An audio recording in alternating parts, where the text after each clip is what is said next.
చేస్తున్నారో లేదో అని. నన్ను ఒకసారి ఒక వృద్ధాశ్రమం వాళ్ళు ఆహ్వానించారు. అయ్యా, మీ ఉపన్యాసాలకి వీళ్ళందరూ వ్యాన్ వేసుకొస్తుంటారు, ఒక్కసారి మీరు మా వృద్ధాశ్రమానికి వస్తే సంతోషిస్తారన్నారు. అయ్యయ్యో, నాకు సంతోషమేనండి, వస్తానని ఏదో రోజు చూసి మొత్తం మీద వెళ్ళారు. వెడితే ఏదో ఒక్కొక్కళ్ళని చూపిస్తున్నారు, ఈవిడ ఫలానా ఆయన ఫలానా అని. అందరూ పాపం వృద్ధులు ఏదో మాట్లాడుతున్నారు, వింటున్నాను. ఒక ఆవిడ దగ్గరికి వచ్చేటప్పటికి ఆవిడ పెట్టుకుని నించునున్నారు. ఆవిడ అన్నారు, చాలా మొహమాటంగా పమిటి కప్పేసుకుని, పెద్దరికం సంప్రదాయమైన కుటుంబం. ఆవిడ అన్నారు, బాబు ఇవాళ మా అబ్బాయి వస్తున్నాడండి నన్ను తీసుకెళ్ళిపోవడానికి, నేను వెళ్ళిపోతున్నాను, అందుకని చెప్పి మా అబ్బాయి వచ్చేస్తాడని వీధిలోకి వచ్చి పట్టుకుని నించున్నాను అన్నారు.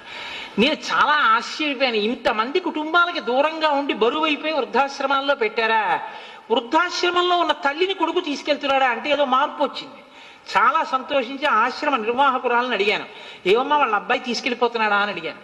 అడిగితే ఆవిడ అన్నారు, అయ్యా ఏం చెప్పమంటారు, ఈవిడికి పెళ్ళైనటువంటి 22 సంవత్సరములు పిల్లలు లేరు, ఈవిడ మొక్కని మొక్కు లేదు, ఈవిడ నోచని నోము లేదు, ఎన్ని గుళ్ళుకి వెళ్ళిందో ఎన్ని అంగ ప్రదక్షిణాలు చేసిందో, లేక లేక లేక లేక లేక లేక ఒక్క కొడుకు పుట్టాడు. ఈవిడ ప్రాణాలన్నీ ఆ కొడుకు మీదే పెట్టి పెంచుకుంది. ఈవిడ భర్త గారు శరీరాన్ని విడిచిపెట్టేశారు.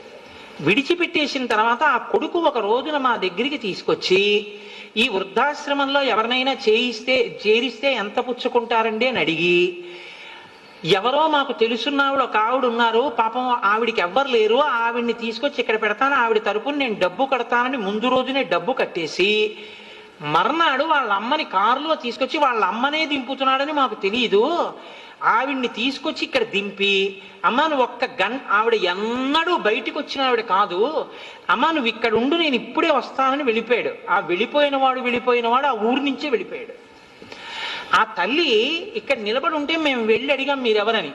ఆవిడ పేరు చెప్పి, మా అబ్బాయి ఇక్కడ ఉండమన్నాడండి, వచ్చేస్తా అన్నాడు అంటే, ఆవిడ ఎక్కడికో తీసుకెడతానన్నాడు, అందుకని పట్టుకొచ్చాను, ఇక్కడ నించున్నానన్నారు అంటే, మేము అప్పుడు ఆ పేరు అవి చూసి, అమ్మా మిమ్మల్ని మీ అబ్బాయి వృద్ధాశ్రమంలో చేర్చేశాడమ్మా నిన్ననే డబ్బు కట్టి, బహుశా అది మీకు చెప్పలేక వెళ్ళిపోయి ఉంటాడు, రమ్మని మేము తీసుకొచ్చామండి. తీసుకొచ్చిన గంటకే ఆవిడికి పిచ్చి వచ్చేసింది ఆ కొడుకు కోసం. ఆ క్షణం నుంచి ఆవిడ అన్నం తింటారు, జడివాన పడుతున్నా లోపలికి వెళ్ళరు, ఇలాగే పట్టుకుని మా అబ్బాయి వచ్చేస్తాడండి నేను వెళ్ళిపోతానని ఆవిడ చేరిన 3 ఏళ్ల నుంచి ఇక్కడే పట్టు కూర్చుంటున్నారండి అన్నారు. నిజంగా మీరు నమ్మండి నమ్మపోండి, అది చూసి నేను ఎంత బాధపడ్డానో. ఇంటికి వెళ్ళి 2 రోజులు నాకు అన్నం సహించలేదు. అమ్మ అంటే పిచ్చెక్కించేసిన కొడుకుని కూడా ఆవిడ ఇంకా కొడుకు వస్తాడని చూస్తుంది, పిచ్చిలో కూడా. అది అమ్మ. వాళ్ళు నన్ను అడిగారు, ఈ వృద్ధాశ్రమం పుస్తకంలో మీరు ఏమైనా రాయండి అన్నారు. ఇటువంటి వృద్ధాశ్రమములు ఈ దేశమునందు ఎంత తొందరగా అదృశ్యమైపోతే నేను అంత సంతోషిస్తానని రాసి సంతకం పెట్టాను.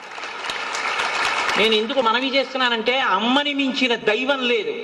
అటువంటి అమ్మని తిరస్కరించడం, అటువంటి అమ్మని అగౌరవపరచడం, అమ్మ గురించి చులకనగా మాట్లాడడం, అమ్మ అంటే హాస్యానికి సంబంధించిన వస్తువుగా చిత్రీకరించడం ఎంత దారుణమైన విషయమో మీరు ఆలోచించండి.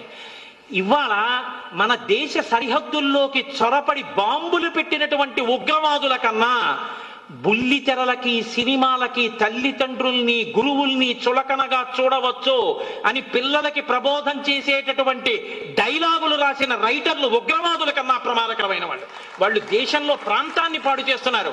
వీళ్ళు తరతరాల సంస్కృతిని పిల్లల్నే నాశనం చేసేస్తున్నారు.